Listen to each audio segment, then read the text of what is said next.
बिहार चुनाव के नतीजों के बाद से विपक्ष में काफी आक्रोश है। विपक्ष की तरफ से लगातार कहा जा रहा है कि ये चुनाव चोरी किया गया है और कांग्रेस जल्द ही इसका खुलासा करेगी। सबूत तो जुटाए जा रहे हैं।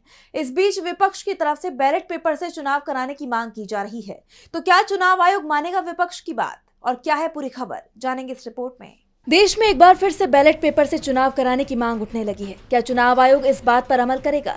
दरअसल बिहार चुनाव में जिस तरह के नतीजे आए हैं वो काफी चौंकाने वाले हैं। विपक्ष तो हैरान है ही, उसके साथ ही एनडीए के नेता भी यकीन नहीं कर पा रहे हैं कि ऐसा कैसे हो सकता है। ये नतीजे सवालों के घेरे में बने हुए हैं। विपक्षी नेता लगातार आरोप लगा रहे हैं कि चुनाव में धांधली की गई है। इस बीच कांग्रेस नेता दिग्विजय सिंह ने बैलेट पेपर से चुनाव करने की मांग की है।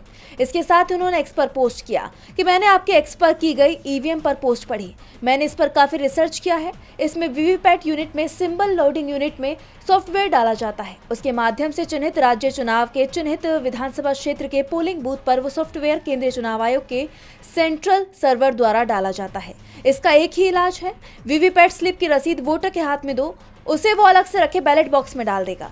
गिनती 100% वोट वीवीपैट स्लिप की होनी चाहिए। ये पारदर्शिता सफल लोकतंत्र के लिए आवश्यक है। ये हर नागरिक का संवैधानिक अधिकार है। कांग्रेस नेता का ये ट्वीट प्लूरल्स पार्टी के अध्यक्ष पुष्पम प्रिया चौधरी के आरोपों के बाद आया है। पुष्पम प्रिया चौधरी का आरोप है कि ईवीएम में वोट मैनिपुलेशन हो रहा है, जो उन्होंने अपनी शिक्षा, अनुभव और बूथ स्तरीय डेटा से महसूस किया है।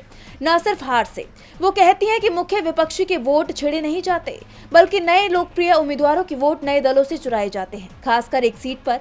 जिसके बाद दिग्विजय सिंह ने कहा कि चुनाव बैलेट पेपर से होना चाहिए, तभी पारदर्शिता सुनिश्चित होगी। ऐसे में सवाल उठ रहे हैं कि क्या अब देश भर में बैलेट पेपर से चुनाव कराया जाएगा?